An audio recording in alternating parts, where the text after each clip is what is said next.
Number one, housing development program. It's number one and the best. Housing development program. Number one, housing development program. In Nigeria, housing development program. In Africa, housing development program. And the globe.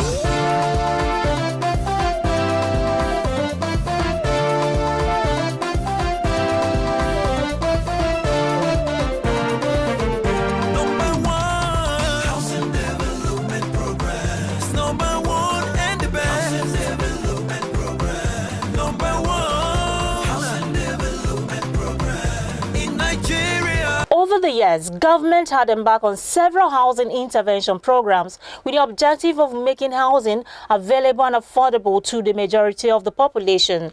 Despite the various efforts of government, individuals and agencies, both locally and internationally, to improve housing provision in Nigeria, housing problems, particularly shortage and affordability, still persist. Joining me right after the break is a former head, Corporate Communications, Federal Housing Authority. I am your housing diva, Flora, and don't go anywhere. I'll be right back.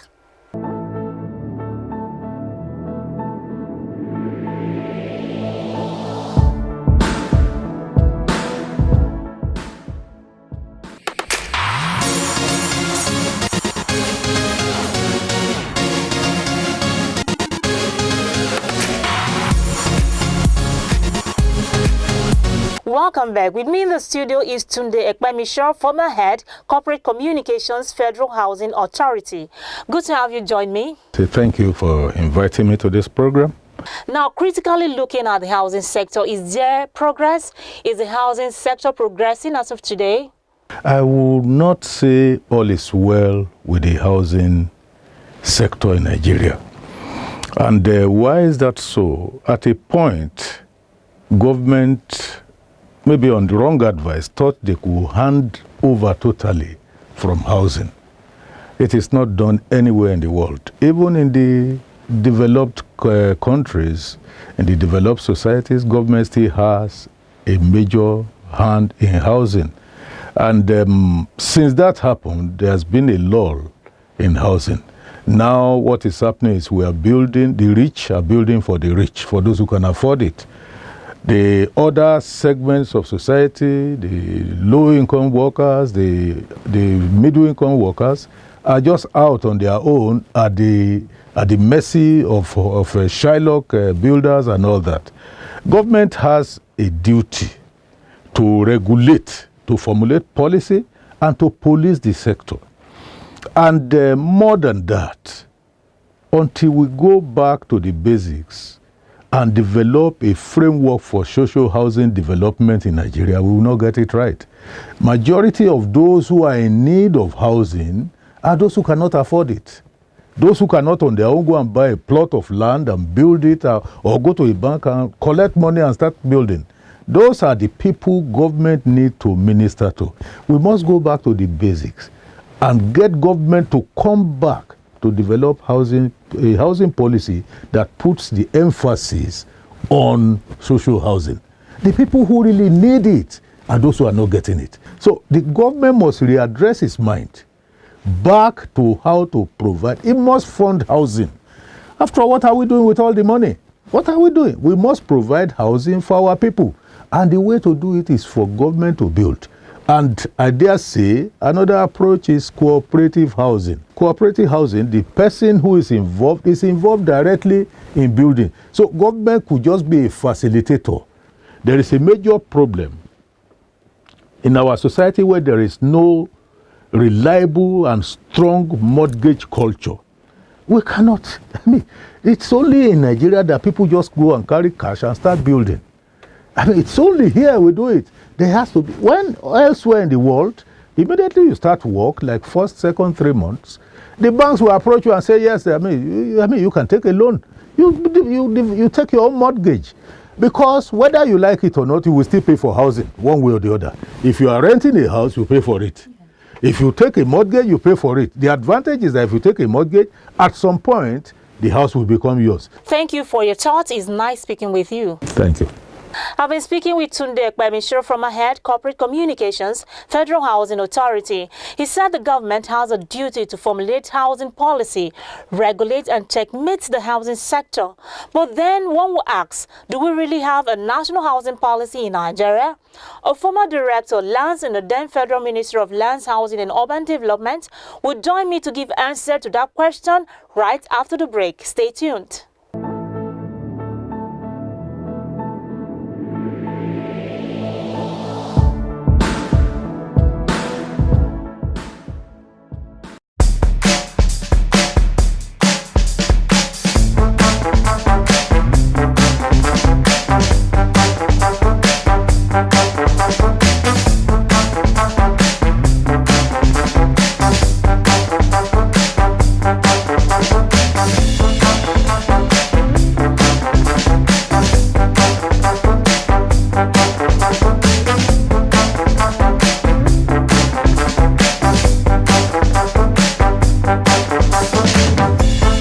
Welcome back. To appraise the national housing policy, with me in the studio is Sir Geoffrey Tabansi, an estate surveyor and valuer and a fellow of the Nigerian Institution of Estate Surveyors and Valuers. Sir Tabansi, welcome to the program. Thank you very much. Now, do we really have a national housing policy in the country? Of course, yes, we do have. And the development of the national housing policy of Nigeria has a checkered history. We take it from when Nigeria was operating National Development Period Plan for a period of 5 years. Government had always made pronouncements on what they intend to achieve in terms of housing delivery within a planned period. But precisely in 1991, government developed a draft housing policy, which of course was not implemented or accepted until 2012, when a committee was set up, and by the grace of God, I was part of the committee, and what we can call Nigerian or national housing policy was developed. The draft was reviewed and accepted as our national housing policy. Of course, that year we had two policies. We had this national housing policy, and we equally had national urban development policy. So we have a policy. As you mentioned, you were a member of the committee set up in 2012 to review the housing policy. From 2012 to 2018, about 6 years, we have not seen any remarkable improvement in the status quo of so many Nigerians. What are the problems associated with the housing policies? Well, you cannot take housing policy in isolation. So we have not seen real implementation of that policy, because in that policy, the first, second chapter did a complete review, detailed review of events and implementation of policies, success and failure of all we have done.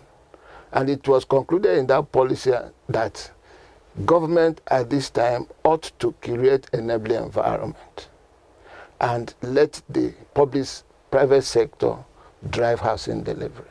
So what is expected is for us to look at the policy and implement the policy.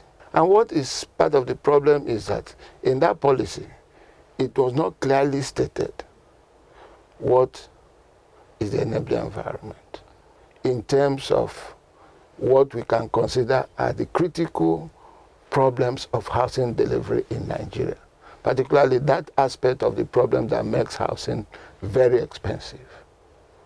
Provision of land, provision of infrastructure, and then mortgage, deepening the mortgage. All you've said, Nigeria has a good housing policy on paper, but the goodwill of the government has not been translated into result for the average Nigerian. The major aim of the national housing policy is to solve housing problems. As a renowned estate surveyor and valuer, what would be your recommendation? My recommendation, simplicity, is one, the government should look into the policy. It is always good to drive implementation, a sustainable implementation through an existing policy. And where you feel that the policy is not good, it should be amended. One, the policy has said government should provide enabling environment for the private sector to develop. So what we can do now is government must take action to see that land is available at affordable rate. Then government must continue its effort to deepen the mortgage. Fund must be put into central bank, and all stakeholders must think of a way to make mortgage loans to be single digits so that it will be affordable.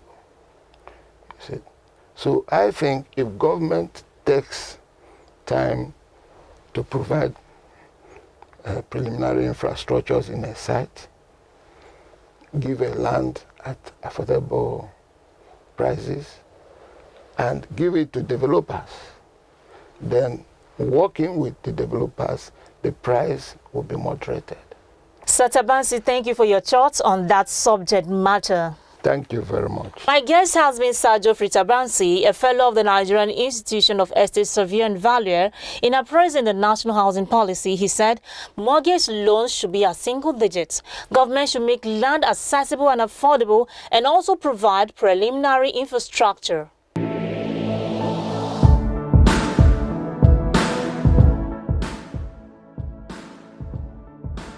My name is Amal Pepple, a former Minister of Lands, Housing and Urban Development with so much interest in housing. I want to encourage you to keep watching Housing Development Program on AIT, African Independent Television. Before I continue, I must acknowledge and congratulate distinguished Senator Osita Isunasur, the chairman of Kpakpando Foundation, for winning the Sun Humanitarian Service Awards. Your care and support in promoting the well-being of persons living with disability is well appreciated. I also want to congratulate the chairman of Rock of Ages Properties, one of the leading estate development company in Nigeria, who was also given the award of Businessman of the Year. Housing Development and the entire Abuja International Housing Show team is proud to be associated with you.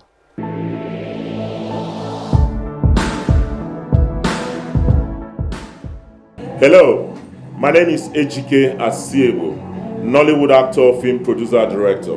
Keep watching Housing Development Program on AIT and fulfill your dream of owning a home. The National Housing Fund scheme was established by Act 3 of 1992 to enable Nigerians, both in formal and informal sectors of the economy, to own houses. The Act stipulates that funding of the scheme will come from mandatory contribution of 2.5% of monthly income of Nigerians earning 3,000 naira and above per annum. The NHF Act also provides that refunds will be made to a contributor who has not obtained a housing loan upon attainment of 60 years of age or retirement from active service. How many retirees have so far collected a refund from the Federal Mortgage Bank of Nigeria? And what are the processes involved in applying for a refund? The Group Head, Finance and Control, FMBN, will enlighten more on that. NHF refund is actually one of the core activities of Federal Mortgage Bank. Essentially what we do is that contributors who have contributed over a period of time to the NHF scheme, at the point they retire or upon attainment of 35 years in service, the total collections made in favor of them is refunded back to them, plus an accrued interest of 2%.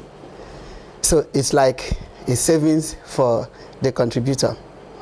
Now, since the inception of the scheme in 1992, the bank has, from 1992 to June 2016,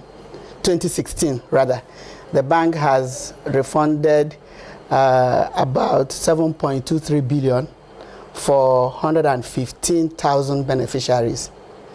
And then from July 2017 to January 2018, the bank has also refunded about 10.73 billion for 76,870 beneficiaries.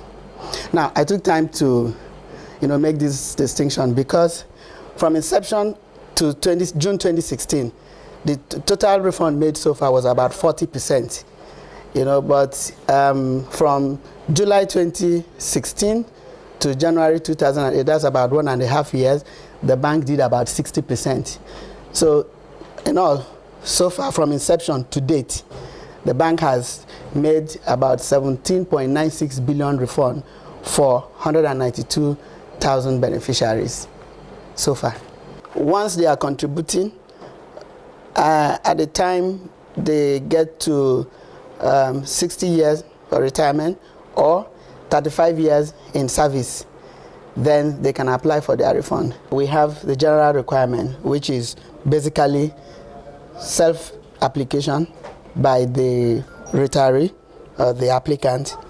Then we have a duly completed, signed and stamped application from the employer. And then we have the employer's letter of confirmation that the applicant is no longer in the service. Now, there are special circumstances, situations where, aside from retirement, the staff is deceased or is incapacitated, maybe for a reason of accident or that. Or aside from public servants, you also have private individuals that are contributing. There are one or two documentation that is specific to these people. So cases like retirement will require a copy of the retirement letter, the letter of first appointment to the organization or any other organization for that matter, birth certificate or age of declaration, and then bank details including the BVN, bank verification number. And then in cases where the staff passed on, will require a copy of death certificate, sworn affidavit of next of kin, letter of administration, and then the bank details, of course. Where the staff is incapacitated due to accident or failing health, will require a medical report to that effect, a letter of disengagement or termination from the organization, birth certificate or declaration of age, and then bank details. For private individuals, people on their own that join the scheme, we will require self-application duly signed and completed, birth certificate of that contributor, submission of evidence of contribution to the scheme, and then bank details. Basically, these are the documentation required. Once they are in place, then the employer or the self-contributor would forward that to any of our relevant state office, and then the processing will go on. Within 30 to 60 days, the refundee will get his payment. Would like to call on our contributors who have retired but are yet to get their refund to please come forward, and make application so that it's their entitlement, it's their money, so that they can be refunded. There you have it. About 192 retirees have so far collected their NHF refund from the Federal Mortgage Bank of Nigeria. As a contributor to the scheme, visit FMBN website displayed on your TV screen to see the requirement. You can also follow FMBN on Facebook by liking the page.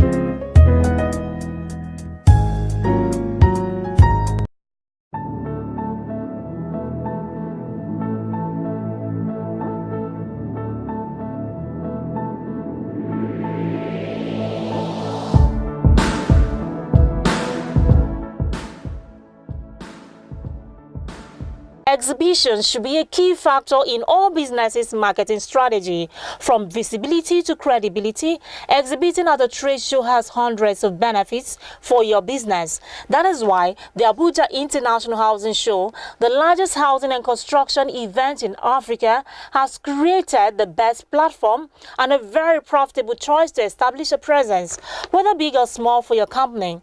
Abuja International Housing Show gives you a powerful platform for meeting new customers, reaching out to your existing clientele, and building a more established and reliable brand. The 2018 Abuja International Housing Show will hold from the 16th to the 19th of July 2018 at the International Conference Center, Abuja, Nigeria. For more details, visit www.abujainternationalhousingshow.com.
Are you a cooperative society searching for a land with title documents and necessary approval, or an individual that wants a piece of land where you can build your house?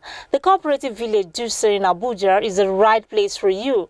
The Cooperative Village is sitting on 72 hectares of land in a serene environment, good location. This is a golden opportunity to grab. At the Cooperative Village, home ownership is made easy with a flexible payment plan. Call the numbers below for more details.